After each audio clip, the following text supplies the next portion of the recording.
मैं आप सभी दर्शकों का अपने चैनल होल्ड इंग्लिश पर हार्दिक स्वागत करता हूं। आज आप लोग इंग्लिश क्लास 11th की एक वीडियो देखने जा रहे हैं। मुझे पूरी उम्मीद है कि यह वीडियो आपको जरूर पसंद आएगी। अगर यह वीडियो आपको अच्छी लगती है तो इस चैनल को लाइक, शेयर और सब्सक्राइब जरूर कर लें। तो चलिए इसी के साथ हम अपनी वीडियो शुरू करते हैं। ये जो चैप्टर आप पढ़ने जा रहे हैं इसका नाम है मदर्स डे। इस चैप्टर को पढ़ने के दौरान बीच बीच में हंसी आती है क्योंकि यह एक ह्यूमरस प्ले है। इस प्ले में फैमिली के अंदर एक माँ यानी मदर की स्थिति को दिखाया गया है। इस प्ले के माध्यम से ऑथर एक माँ के दुख को सामने लाने की कोशिश करता है। मिसेस एनी पियर्सन जो कि एक मदर है, उनके साथ उनके बच्चों और हस्बैंड के द्वारा अच्छा बर्ताव यानी बिहेवियर नहीं किया जाता। वह एक सीधी सादी और घरेलू महिला है। वह दिन भर घर का काम करती है, लेकिन उनके बच्चे और हस्बैंड इस चीज को कोई इम्पोर्टेंस नहीं देते हैं। वे लोग जब मर्जी चाहे तब घर आते हैं और उन पर ऑर्डर चलाते हैं और उससे अपनी अपनी डिमांड रखते हैं, जैसे चाय बनाना एटसेट्रा। मिसेस एनी पियर्सन इस बात को लेकर अपसेट रहती है कि उनके फैमिली मेंबर्स उनकी कोई केयर नहीं करते हैं। मिसेस एनी पियर्सन की एक नेबर है जिनका नाम मिसेस फिट्जजेरल्ड है। वे एक बहुत ही तेज तर्रार लेडी है। वे सिगरेट और शराब पीने की भी शौकीन है। उन्हें थोड़े बहुत जादू यानी मैजिक की भी जानकारी है। मिसेस एनी पियर्सन मिसेस फिट्जजेरल्ड की मदद से और मैजिक की हेल्प से थोड़े टाइम के लिए अपनी बॉडीज को आपस में इंटरचेंज कर लेती है। यानी मिसेस एनी पियर्सन की आत्मा मिसेस फिट्जजेरल्ड की बॉडी में और मिसेस फिट्जजेरल्ड की आत्मा मिसेस एनी पियर्सन की बॉडी में एंटर कर जाती है। इस तरह मिसेस फिट्जजेरल्ड मिसेस एनी पियर्सन को उनके अधिकार और उनका सम्मान वापस दिलाने में उन्हें मदद करती है। मिसेस एनी पियर्सन की फैमिली उनके अंदर अचानक से आए हुए इस बदलाव को देखकर शॉक्ड हो जाती है, लेकिन वे लोग अपनी माँ के साथ प्रॉपर बिहेव करना सीख जाते हैं और मिसेस एनी पियर्सन को वो रिस्पेक्ट मिलने लगती है जिसे वो डिजर्व करती है। मदर्स डे एक कॉमेडी प्ले है और इसे जे.बी. प्रीस्टली के द्वारा लिखा गया है। ये पूरा प्ले ड्राइंग रूम में सेट किया गया है। प्ले के स्टार्टिंग में दो लेडीज जिनके नाम मिसेस एनी पियर्सन और मिसेस फिट्जजेरल्ड हैं, आपस में एनी की प्रॉब्लम को लेकर डिस्कस कर रही हैं। मिसेस फिट्जजेरल्ड एक फॉर्च्यून टेलर यानी भविष्य बताने वाली लेडी है। उन्हें थोड़ा बहुत मैजिक भी आता है जो कि उन्होंने ईस्ट की कंट्रीज में सीखा था जब वे अपने हस्बैंड के साथ रहा करती थी। फिट्जजेरल्ड पियर्सन से कहती है, अगर तुम अपने घर की मालकिन और अपनी फैमिली की बॉस बनना चाहती हो तो डिटर्मिन्ड बनो और अपनी बातों को बिल्कुल साफ साफ और पूरे डिटर्मिनेशन के साथ कहो। अभी तुम्हारी हालत एक घरेलू नौकरानी जैसी है जो बिना सैलरी लिए सारा काम करती है और जिसे उसके काम करने के बदले कोई भी थैंक यू तक नहीं कहता है।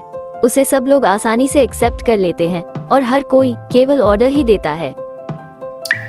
हस्बैंड्स, डॉटर्स और सन्स को अपनी वाइफ्स और मदर्स पर ध्यान देना चाहिए और उन्हें केवल ऑर्डर नहीं देना चाहिए और उनके साथ धूल यानी डर्ट की तरह उनसे बर्ताव नहीं करना चाहिए। मैं क्या करूं? मैं उन लोगों के द्वारा किए गए इस बुरे बर्ताव यानी इल ट्रीटमेंट को इसलिए सहन करती हूं क्योंकि मैं अपने हस्बैंड और चिल्ड्रन से बहुत ज्यादा प्यार करती हूं, हालांकि वे लोग बिल्कुल ही थॉटलेस और सेल्फिश हैं। मैं अपनी पूरी कोशिश करती हूँ कि मैं इस मामले को उन लोगों से आपस में डिस्कस करके सुलझा लूं, लेकिन मेरी समझ में ये नहीं आता कि मैं ये सब कैसे शुरू करूं। मैं भी इस बात को मानती हूं कि मेरे बच्चों को मेरे साथ प्रॉपर्ली ट्रीट करना चाहिए।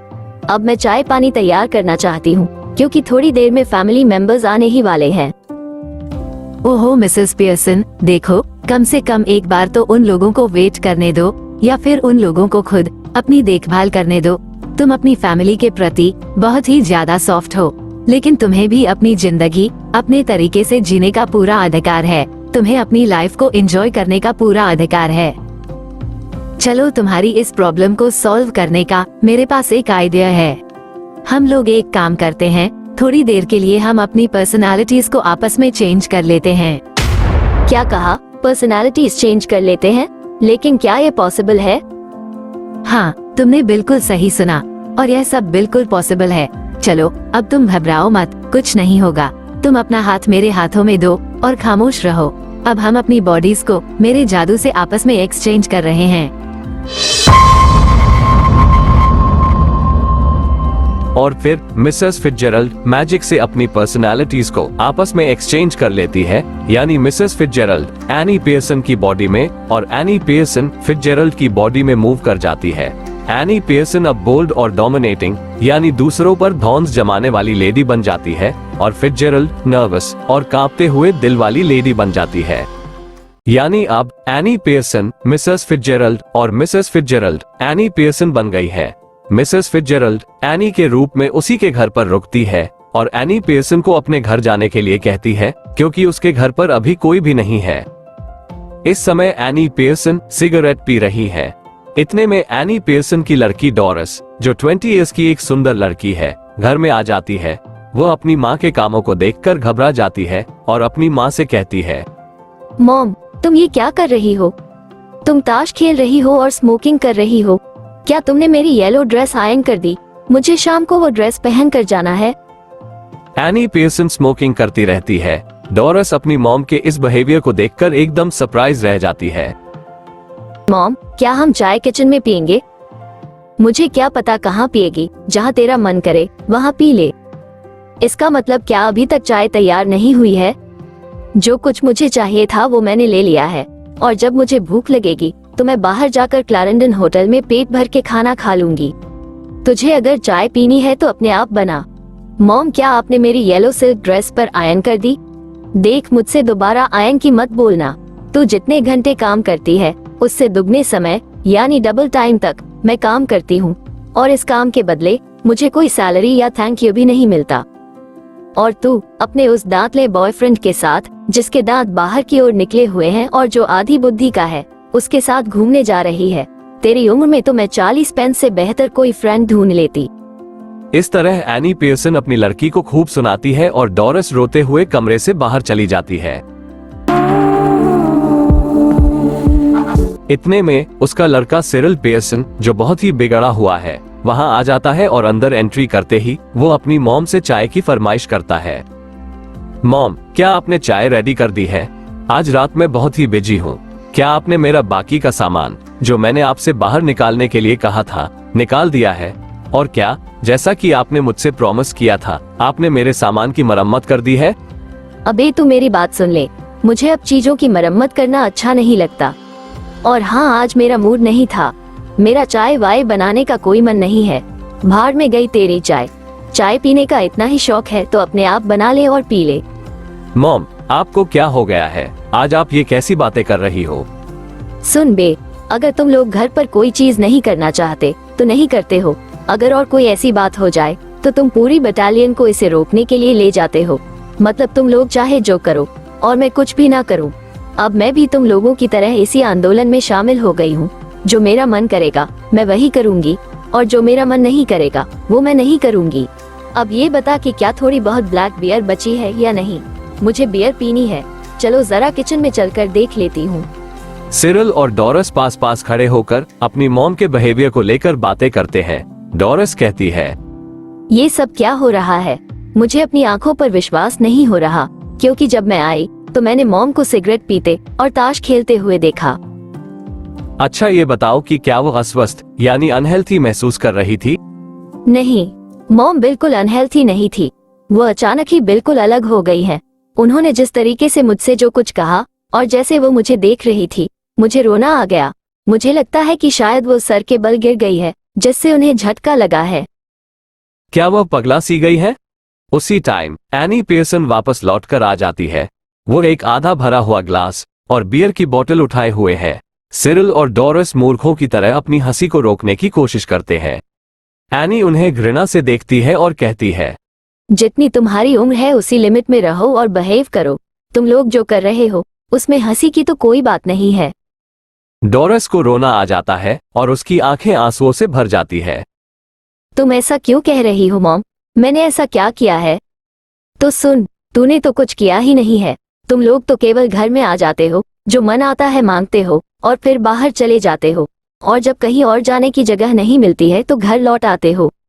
देखो मॉम, अगर तुमने चाय नहीं बनाई तो मैं अपने खाने के लिए खुद ही कोई चीज ढूंढ लूंगा। तो फिर ढूंढ ले। धौस किसे दिखा रहा है? हम लोग सारा दिन काम करते रहते हैं, फिर तुम ऐसा कैसे कर सकती हो? तो मैंने भी अपने 8 घंटे का काम पूरा कर लिया है। आज के बाद सब लोग 40 आवर्स पर वीक यानी हर सप्ताह 40 घंटे काम करेंगे और वीकेंड पर मैं भी 2 डेज यानी सैटरडे एंड संडे की छुट्टी मनाऊंगी।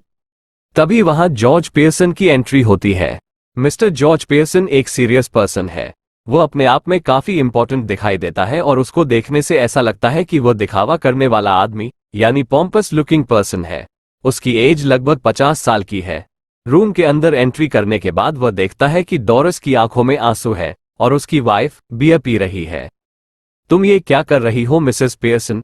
तुम सिगरेट पी रही हो और बियर भी पी रही हो। तुम ऐसा अजीब व्यवहार क्यों कर रही हो? तुम्हें क्या हो गया है? खैर छोड़ो, ये सब मैं बाद में देखूंगा। मैं तुम्हें ये बताना चाहता हूँ कि आज रात क्लब में स्नूकर खेलने की रात है और वहीं पर मैं रात का खाना भी खाऊंगा, इसलिए मैं चाय नहीं लूंगा। चाय है ही नहीं, तू लेगा कहाँ से? क्या कह रही हो? तुमने चाय नहीं बनाई है? क्या कमाल का आदमी है तू। एक तरफ तू कह रहा है कि तुझे चाय नहीं पीनी है और दूसरी तरफ तू मुझे चाय की भी पूछ रहा है। और मान लो अगर मुझे पीनी होती तो तू खुद बनाता और अपने आप बनाकर पीता। और तू जहाँ क्लब में जा रहा है उस क्लब के लोग तेरे ऊपर हंसते हैं और तुझे पॉम्पी ओम्पी पियर्सन कहते हैं, क्योंकि तेरी चाल बहुत ढीली है और तू दिखावा बहुत करता है। मेरी समझ में नहीं आता कि तू क्लब जाता ही क्यों है और वहाँ अपना इतना ज्यादा टाइम स्पेंड करता है, जबकि लोग तेरा मजाक उड़ाते हैं। लोग तेरी पीठ पीछे तेरे ऊपर हमेशा हंसते रहते हैं और तुझे गालियां भी देते हैं। तू मुझे डेली घर पर अकेला छोड़ जाता है और वहाँ क्लब में पड़ा रहता है। उसकी यह बातें सुनकर जॉर्ज बहुत ही ज्यादा हैरान हो जाता है। सिरिल, क्या जो तुम्हारी माँ कह रही है वो सच है? हाँ, ये बात सच है। सिरिल की बात सुनकर जॉर्ज आश्चर्य में पड़ जाता है। मॉम, तुमने मेरी और डैड की फीलिंग्स को हर्ट किया है। तुमने ये ठीक नहीं किया। कभी कभी लोगों के लिए अच्छा है कि उनकी भावनाओं को चोट पहुंचाई जाए। जो सच है वो सच है और सच से तो किसी भी पर्सन को ज्यादा समय तक चोट नहीं लगनी चाहिए। अगर जॉर्ज क्लब नहीं जाए तो शायद लोग उस पर हंसना छोड़ दें। मॉम, मुझे तुम्हारी बातों पर डाउट हो रहा है। तू कुछ नहीं जानता, तुझे क्या पता।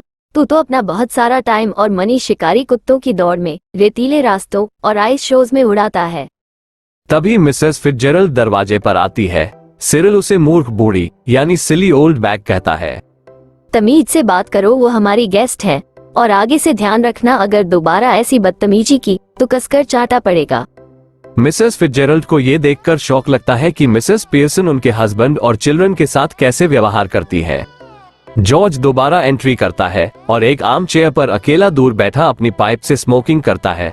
मिसेस पियर्सन जॉर्ज को इस तरह का व्यवहार करने यानी इम्पोलाइट होने के लिए डांटती है। जॉर्ज भड़क जाता है क्योंकि उसकी वाइफ उसे फिट्जरल्ड के सामने ही डांटती है। क्या तुम पागल हो गई हो? सबके सामने ऐसा बिहेव क्यों कर रही हो? अगर तुमने फिर से कहा तो तुम्हारे मुंह पर कसकर थप्पड़ पड़ेगा। ये सुनकर जॉर्ज डर जाता है। मिसेस पियर्सन मजाक उड़ाने के ढंग से उसे क्लब में जाने को कहती है। मिसेस फिट्जरल्ड के लिए, जो कि मिसेस पियर्सन की पर्सनैलिटी लिए हुए है, अब ये सब सहन करना कठिन है। वो मिसेस फिट्जरल्ड से रिक्वेस्ट करती है कि वो दोबारा पहले जैसे हो जाएं। मैजिक की हेल्प से वे दोबारा से अपनी अपनी पर्सनालिटीज में वापस लौट आती है। जाने से पहले मिसेस फिट्जरल्ड मिसेस पियर्सन को एडवाइस देती है, अपने आप को इसी तरह स्ट्रिक्ट बनाए रखना ताकि तुम्हारे फैमिली मेंबर्स को ये बात समझ में आ जाए कि जरूरत पड़ने पर तुम स्ट्रिक्ट भी हो सकती हो और यह फॉर्मूला अपना काम करता रहेगा। मैं चाहती हूँ कि ये लोग कभी कभी घर रुके, शाम का खाना बनाने में मेरी हेल्प करें और मेरे साथ रमी भी खेले। ये लोग मेरे साथ केवल क्रिसमस डे पर ही रमी खेलते हैं। जाने से पहले मिसेस फिट्जरल्ड मिसेस पियर्सन को अपनी फैमिली को दृढ़ता पूर्वक यानी फर्मली कंट्रोल करता हुआ देखकर खुश हो जाती है। उनका ये तरीका सक्सेसफुल हो जाता है और मिसेस पियर्सन जो कुछ कहती है उसकी फैमिली वही करने को रेडी हो जाती है। इसी के साथ यह चैप्टर यहीं फिनिश होता है। तो डियर स्टूडेंट्स, मुझे पूरी उम्मीद है कि यह वीडियो आप लोगों को जरूर पसंद आई होगी। अगर ये वीडियो आपको अच्छी लगी तो please like this video and also share it with the other students और इस चैनल को सब्सक्राइब करना बिल्कुल न भूलें। Thank you very much for watching the video. चलिए अब हम लोग अगली वीडियो में मिलते हैं। तब तक के लिए good bye and take care of yourself.